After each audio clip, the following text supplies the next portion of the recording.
तो मौसम के अपडेट के साथ ज्यादा जानकारी के साथ हमारे संवाददाता हमारे साथ जुड़ चुके हैं। भोपाल से प्रिया पांडे जुड़ चुकी है, विदिशा से प्रमोद, मंदसौर से मनीष, बीजापुर से पवन। सबसे पहले रुक करेंगे राजधानी भोपाल का। प्रिया, लगातार मध्य प्रदेश में भारी बारिश का दौर देखने को मिल रहा है, नदी नाले उफान पर है। क्या कुछ स्थिति, क्या कुछ अपडेट मौसम विभाग के द्वारा?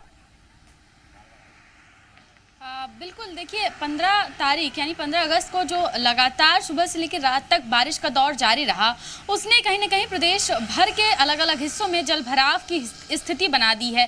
कुलार डैम की बात, कलियासोत डैम की बात करें या भदभदा डैम की बात करें, इनके सभी गेट खोल दिए गए हैं और यही स्थिति जो है प्रदेश भर के देखने को मिल रही है। प्रदेश भर की नदियाँ जो हैं, नदी नाले जो हैं वो उफान पर हैं और आज के लिए भी मौसम विभाग ने अलर्ट जारी किया है। खास अलर्ट जबलपुर में रहेगा, उज्जैन के संभाग का जो जिले हैं वहां पर रहेगा, इंदौर और भोपाल संभाग के कुछ जिले भी हैं जहां पर आज भी भारी से अति भारी बारिश होने की संभावना है, मौसम विभाग ने जताई है। तो ये कह सकते हैं कि फिलहाल राहतें नहीं है। 16 तारीख के बाद, जो आज के बाद कल से मौसम खुलने लगेगा, मौसम खुलने का सिलसिला जारी हो जाएगा और उसके बाद धीरे धीरे जो है वो स्थिति समान होने के आसार मौसम विभाग ने जताए हैं। ठीक है प्रिया, लौटूंगी मैं आपके पास। प्रमोद का रुख कर लेते हैं विदिशा से। प्रमोद, क्या कुछ तस्वीरें, क्योंकि लगातार बारिश से जनजीवन प्रभावित हो रहा है, लोगों को कई तरीके की परेशानी हो रही है, क्या कुछ जानकारी?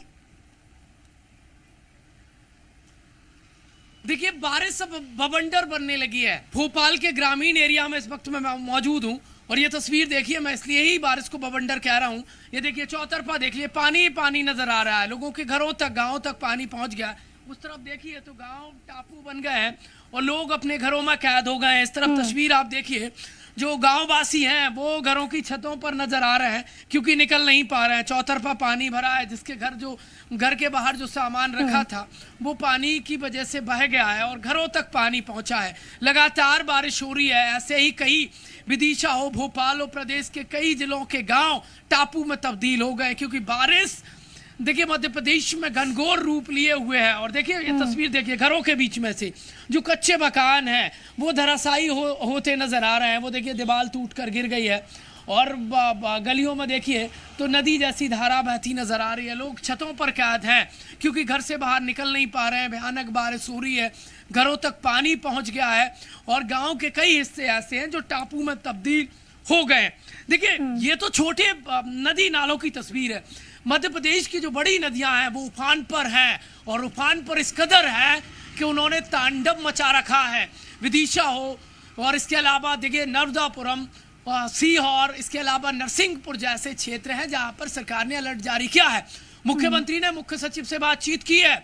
एसीएस होम राजेश राजौरा, मुख्य सचिव इकबाल सिंह बैस को मंत्रालय के सिचुएशन रूम में मौजूद रहने के निर्देश दिए हैं। कलेक्टरों से कनेक्टिविटी बनाए रखने के निर्देश दिए। मुख्यमंत्री देखिए मॉनिटरिंग कर रहे हैं, सिचुएशन रूम से प्रॉपर कनेक्ट है मुख्यमंत्री। वो इसलिए क्योंकि ये जो आसमान से आफत बरस रही है, ये जो बवंडर की तस्वीरें नजर आ रही हैं, ये लोगों के लिए बड़ी संकट पैदा कर रही हैं और ये संकट और ना ज्यादा बढ़ा दें। जो लोग ऐसे घरों में इस समय टापू में तब्दील हो गए, उन्हें सुरक्षित स्थान भेजने का काम प्रदेश सरकार और मुख्यमंत्री ने कलेक्टरों को दिए। सुरक्षित पहुंचाया भी जा रहा है। विदिशा में हालात थोड़े ज्यादा खराब हो गए क्योंकि जो गांव हैं, कई गांव टापू में तब्दील हो गए हैं। वहां पर बोट भेजी जा रही है, होमगार्ड ने मोर्चा संभाला है। यहां तक कि विदिशा के जिला प्रशासन को एसडीआरएफ और एनडीआरएफ का कॉल करना पड़ा है। टीम बुलाई गई है हालात को, सिचुएशन को काबू करने के। बिल्कुल प्रमोद, लगातार हो रही बारिश लोगों के लिए आफत बनी हुई है और इस वक्त यही जरूरी है। सीएम भी अलर्ट मोड पर है, गृह विभाग ने भी निर्देश जारी किए हैं। मैं लौटूंगी आपके पास। मनीष का रुख कर लेते हैं। मनीष, मंदसौर में शिवना नदी उफान पर है, लगातार जो तस्वीरें सामने आ रही है वो चिंताजनक है। प्रशासन किस तरीके से अलर्ट मोड पर नजर आ रहा है वहाँ? जी बिल्कुल, शिमला नदी बीती रात से जो बारिश हुई उसके बाद रात से ही उफान पर है। सुबह उसका उफान बढ़ा है और उफान बढ़ने के बाद लगातार रौद्र रूप में है। और जो यहाँ से पीछे के जो इलाके हैं, इस समय हम शिवना नदी के तट पर ही है। शिवना नदी का प्रवाह आप देख सकते हैं किस तरह से रौद्र रूप में शिवना नदी है। इसका बहाव आप देखिए कितना बड़ा पार्ट बन गया और ये नीचे सड़क है, पुलिया है, पुलिया पूरी तरह से जलमग्न है। जो पुल है उसके भी खंभे आधे डूब चुके हैं और शिवना का प्रवाह लगातार बढ़ता जा रहा है। अभी जो 8 मुख जलमग्न हो चुके हैं और कई इलाकों में जो ग्रामीण इलाके उनके रास्ते भी बंद हुए हैं। जो निचले इलाके उनमें भी पानी भरने की आशंका की वजह से प्रशासन अलर्ट मोड में है।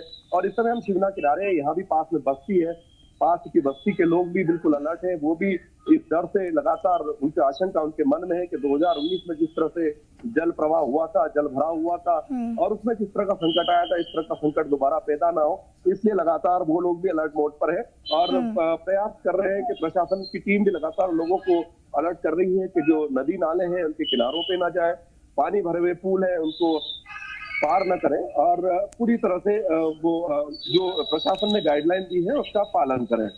बिल्कुल मनीष, सीएम शिवराज सिंह चौहान ने भी लोगों से यही अपील की है कि सभी लोग प्रशासन के दिए गए गाइडलाइन का पालन करें, क्योंकि इस वक्त सभी के लिए जरूरी है। ये बीजापुर का रुख करेंगे, जहां से हमारे साथ हमारे संवाददाता पवन जुड़े हुए हैं। पवन, बस्तर संभाग में स्थिति अच्छी नहीं है, लगातार भारी बारिश की वजह से बाढ़ जैसी स्थिति बन रही है, क्या कुछ अपडेट इस वक्त का बीजापुर का? देखिए इसका लगातार बीते 1.5 या 2 महीने की बात करें तो बारिश यहाँ पर हो रही है। ये तीसरा मौका है, इस बार जो बारिश आफत की बारिश है, तीसरा मौका है जब प्रशासन को लगातार अलर्ट जारी करना पड़ रहा है और साथ ही साथ रेस्क्यू जो है वो करना पड़ा। इस वक्त मैं दक्षिण बस्तर का जो बीजापुर जिला है यहाँ पे मौजूद हूँ। लगातार बीते 5 दिनों के बाद आज जिला मुख्यालय में रोशनी लोगों को देखने को मिली है, सूरज आज दिखा है।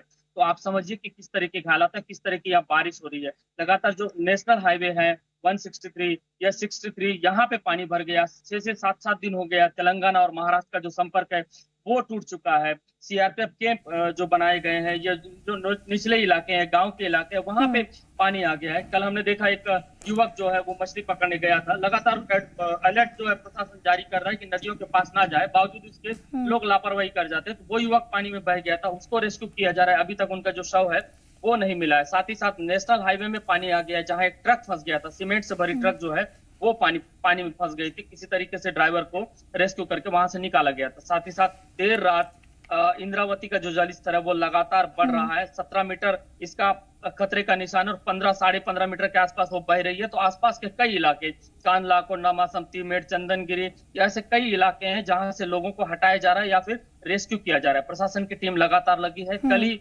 बाढ़ग्रस्त इलाकों का दौरा कलेक्टर और यहाँ के एसपी जो विधायक है वो लगातार यहाँ पे कर रहे हैं और लोगों से ये कहा जा रहा है कि वो जहाँ बाढ़ के हालात हैं, जहाँ वो फंस सकते हैं, वैसे जगह से निकले या फिर किसी तरीके से। बिल्कुल पवन, इस वक्त जरूरी यही है कि लोग जब भी घर से बाहर निकले तो सावधानी के साथ बाहर निकले और नदी नाले जहां पर उफान पर है वहां जाने से बचें। आप सभी का जुड़ने के लिए, तमाम जानकारी देने के लिए बहुत बहुत शुक्रिया। खबरों में बने रहने के लिए आप हमारे फेसबुक, ट्विटर और इंस्टाग्राम पेज को फॉलो कर सकते हैं। लेटेस्ट अपडेट के लिए आप हमारे यूट्यूब पेज को सब्सक्राइब भी कर सकते हैं और हाँ, बेल आइकन पर क्लिक करना न भूलें।